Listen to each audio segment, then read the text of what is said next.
Lord Krishna possesses all these qualities, and he is worshipped by persons who themselves possess such qualities. There are thousands and millions of names of Lord Krishna, Vishnu Sahasranama, and all of them are given to him because of his transcendental qualities. Srila Vishwanath Chakravarti Thakur adds, the Lord of the devotees, Sat Patihi, after bathing Narada's feet, spoke to him. The main verb spoke is in verse 16. Someone may protest, it is not proper for the Lord to wash the feet of his servant. But he is called Brahmanya Deva, indicating his quality of being respectful to the Brahmanas. Because Narada was a Brahmana and Krishna was respectful to Brahmanas, his action of washing Krishna's feet was proper. Also, one should not think he did this to purify himself, because Yat, the water from his feet, the Ganges River, is purifying for all, Asesha Tirtha. It should be understood that Narada, as his servant, did not reveal the Lord's superiority in order not to obstruct the desire of the Lord. And so you have the position of the Lord, that he is the supreme, but you have the aspect of how he likes to interact with his devotees. So if he's taking the role of a Kshatriya, therefore then he's worshipping the Brahmins.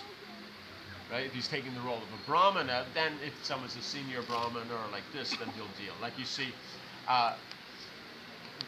Maharaj Prataparut, when he came, Lord Chaitanya tended to stay away from him. Right? Because he's a king, he's engaged in just ordinary dealings. But then when it was revealed how he's a devotee and all that, then the Lord would interact. So you see is that the Kshatriyas, they'll always respect the Brahmins. Now the Brahmins, they'll of course be respectful of the dealings, but whether they'll want to interact or be involved in what they're doing is another thing. But Brahmins involved in what the Kshatriyas are doing, then that's always very useful. That's always important. So. Bali Maharaj, when he respected Vamandev, the washing his feet. Who? Vamandev, Bali Maharaj. Bali Maharaj respected, yes, but he's a Kshatriya, but then that's the Lord. Here it's reversed. The Lord's the Kshatriya and the devotee's the Brahman. Like that. So there, in that case, the devotee was the Kshatriya and he was the Brahman. So the principle is the same. So the Lord likes to do things in this way. But we have to understand is him doing it this way wasn't for his own purification, it's just how he likes to do things. But when we follow in this way, we become purified. So, yes. There's an anxiety that from nectar of devotion, if we practice Vaidhi Sadhana Bhakti and then worship the Lord in that way, then even at the level of prema, we have this on the back of our minds, we know that Krishna is the supreme and that position remains. So we can really worship him, in the main rasas, or even if we do, if the flavor of him being supreme disturbs our relationship, we can't fully relax. However, for those who practice Raganuk sadhana, then it's not there. So they can fully be engaged in his worship without his position, clouding their relationship. See, the point is there's Vaidhi Bhakti is the form of the practice of Bhakti. Yes. Because when we say Raganuga Bhakti, there's no form for Raganuga. Is that? There's not a form of Raganuga Bhakti. You have Sadhana Bhakti, and the rules regarding Sadhana Bhakti, that's defined by the Vaidhi. Yes.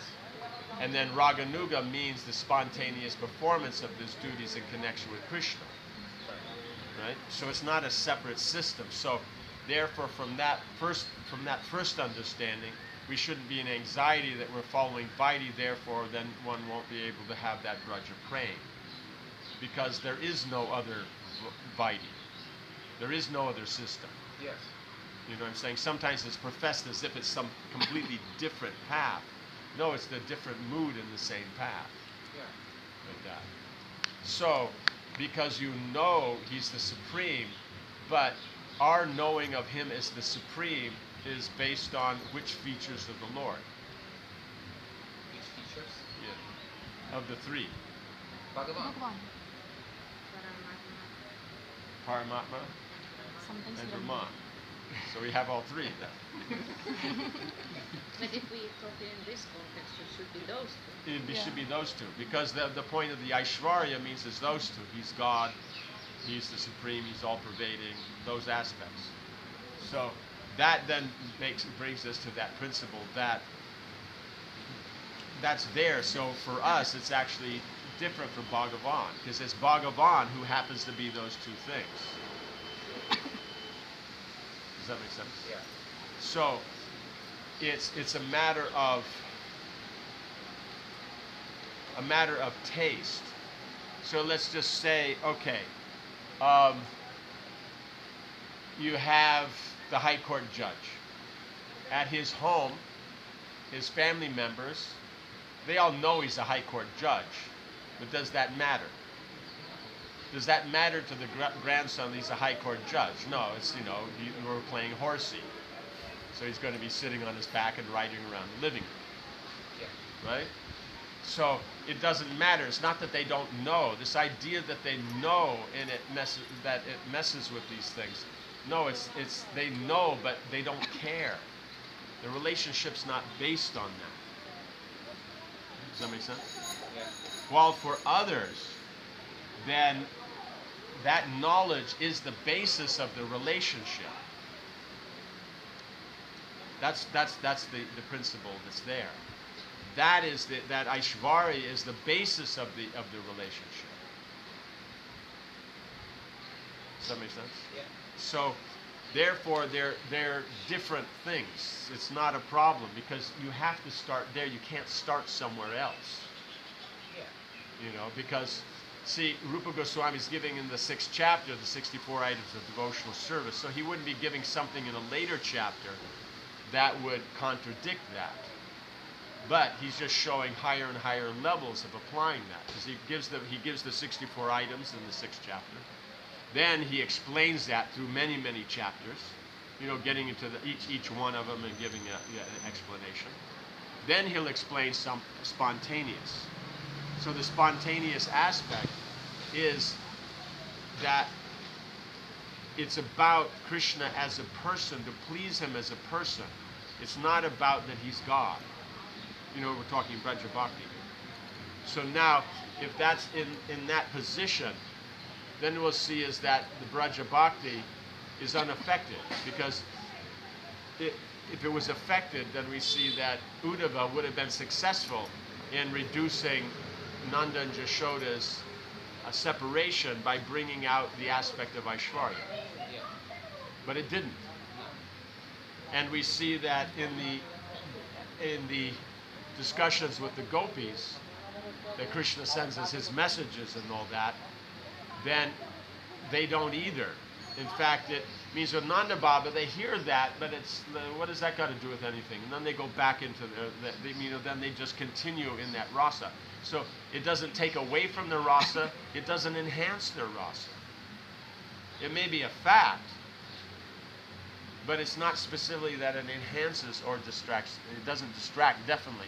And it's not necessarily that it enhances the rasa. But when you're dealing in Aishwarya, the more we understand that, the greater it enhances the rasa. Right? But it tends to shift them out of the whatever's their relationship to dasya. Does that make sense? Now we have a phenomena when you're dealing with the gopis in Braja, that the knowledge of these other two aspects of Krishna, then they can even enhance their absorption of him as Braja Krishna. They don't in any way distract and bring out Aishwarya. So they're able to use these aspects as a standard way of dealing and meditation. Because Krishna then points out that you're not separated from me. We're always together because of how he's everything. He's in there. So there's no way you can be separated. They can use that to make that cultivates their own bhava, but it doesn't create any Aishwarya. So the gopis' position is such that they can appreciate that and they'll work it in. Does that make sense? Yeah. So that's the thing, is that, let's say, okay, that's the family. Then you have, let's say, the barristers and lawyers and down at the court and other people at the court. So they all know him in that official capacity, and they're comfortable in that. Now, a few of them may start to know him as a person, and then that may become more prominent, right? But they can still work in the other. But for some, they kind of prefer the formality and all these different things like that. Does that make sense? Yeah. And even if it's things at home, let's say he's with the family, and they see him, let's say, someplace on vacation, they'll go, hey, isn't that this judge? And then they'll start, it'll remind them of his activities of a judge. While you see the family members, stuff that he does in court will remind him what he does at home. The way he speaks something in court and that, yeah, he does just like that at home. Remember the other day we were doing this and he said, does that make sense? So that's the principle, is that they don't get in the way of each other, because if the purpose is developing that love for Krishna, then one doesn't do. If one maintains an attachment to the Vaidhi, then that can slow things down or distract, into Aishwarya. But as there's not an attachment for it, it's just that's what the acharyas have recommended. That's what we do. Then there's no problem. Is that? So we should never worry about that. That's in Prabhupada's translation, or that's in the expanded translation? That's Bhagavatam Maharaj translation. Yes, I was going to say. Because in there is that he'll give the things, but you won't get the purport. It's a purport of Jiva Goswami. Yes, but I'm saying you don't get the purport of that. No. So that's the advantage of here, is that, so there's no difficulty there. Because we see from other aspects that the acharyas mentioned, then we have to apply those points here. Does that make sense? Because we have to understand is that with the gopis, that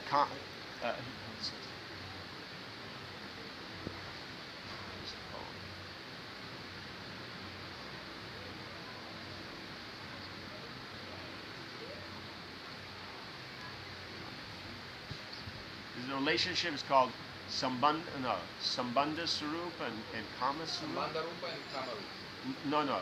Which? Kama Rupa and Sambandha Rupa. They're also called Rupa. Yeah. Because when we were discussing the queens, it mentioned about Prema Rupa and Kama Rupa. Yeah. I thought there was another name in that. But Sambandha Rupa means the relationship is the element, is the prominent element. And so let's say parenthood, friendship, servitorship, it's that relationship, and then everything's based around that, because that's the rati they have.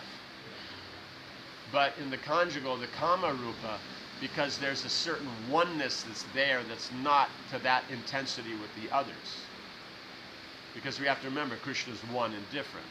So that oneness becomes more prominent in there. And so anything that brings out the oneness, or how he's pervading, how he's there, then you can see that person in everything.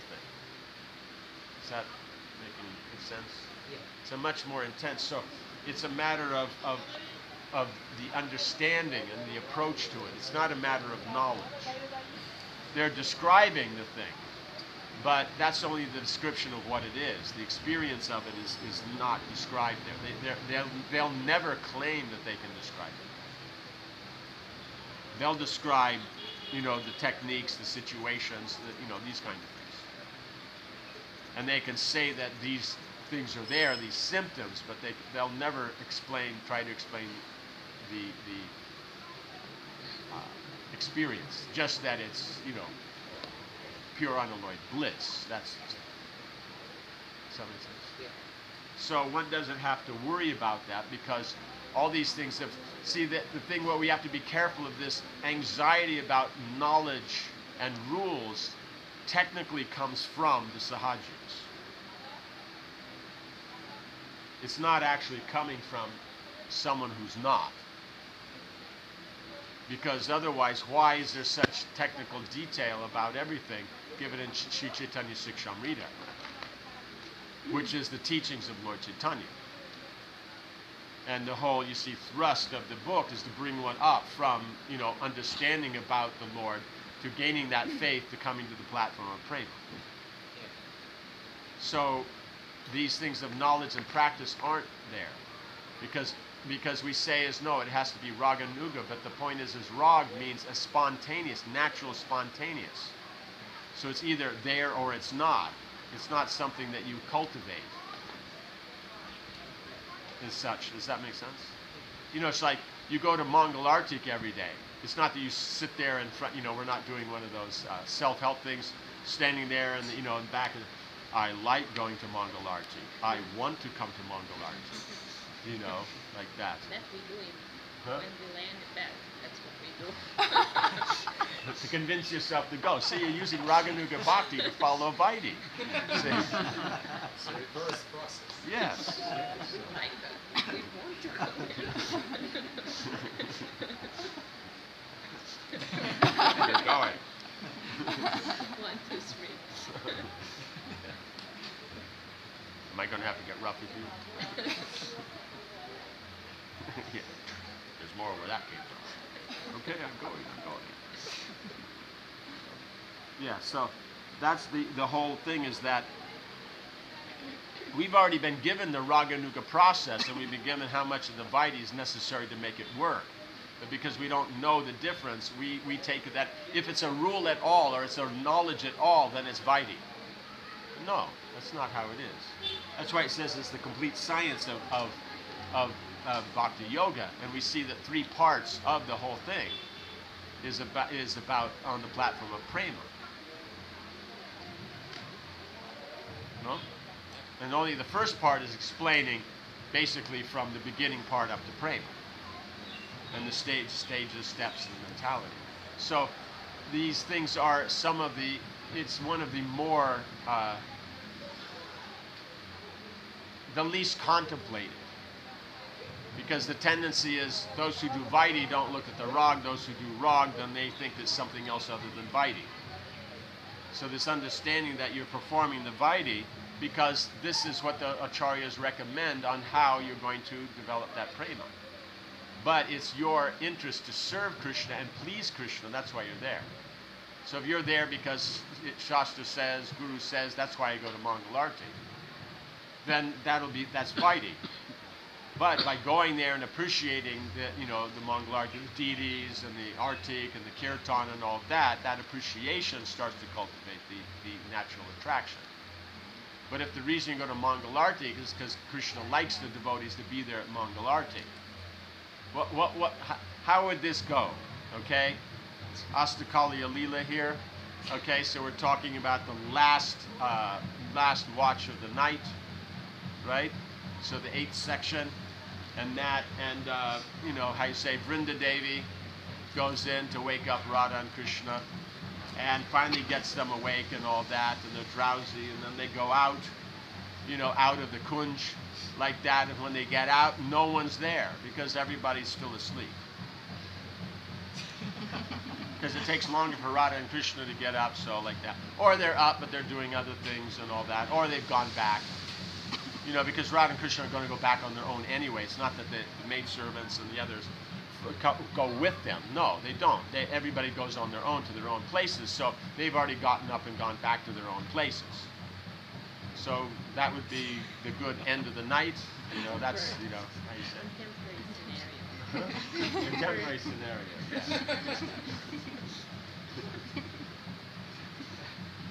yeah. Yeah, I would say our modern Lilamrita, right? So, like that. Yeah. So it's that they got there's the Mongol Arctic. So we're talking about all these rules and Mongol Arctic being rules and all that, but who of all people sees the Mongol Arctic in Braj? Only the gopis. No one else sees it. There is no Mongol Arctic for anybody. Not that they're not up at that time, but they don't see this Mangalartik. So this Mangalartik we've been given is already a Raganuga platform. So that's the thing, is we don't actually appreciate what we've been given.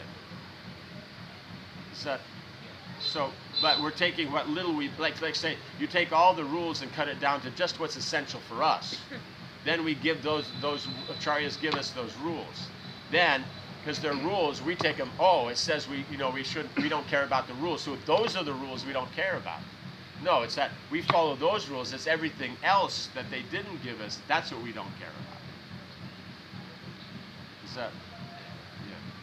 So it's a fine point, is that it's that spontaneous attraction to Krishna. So it's not something you can fake or you can practice, or, you know what I'm saying?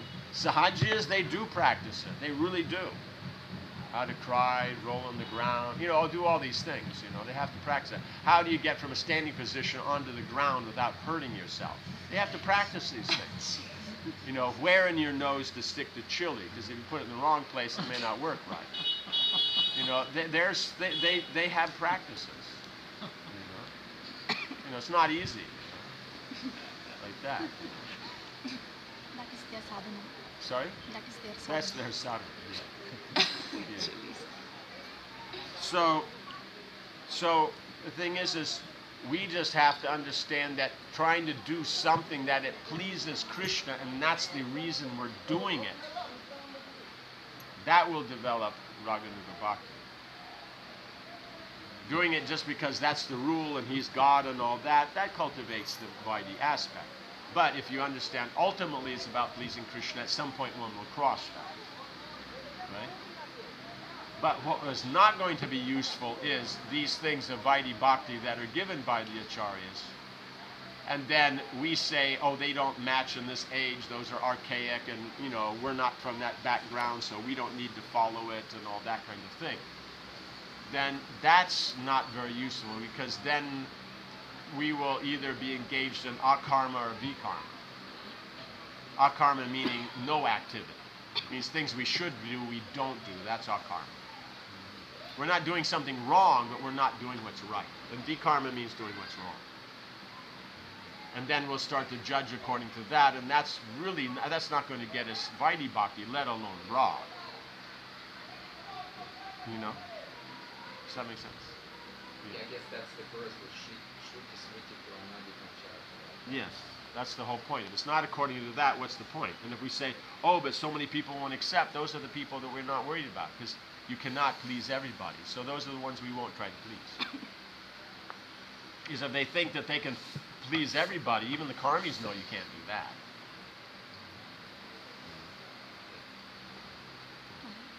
And if you're someone that wishes you wanted to go, like you liked Mangalarti, then you just spend some time in Govindaji temple.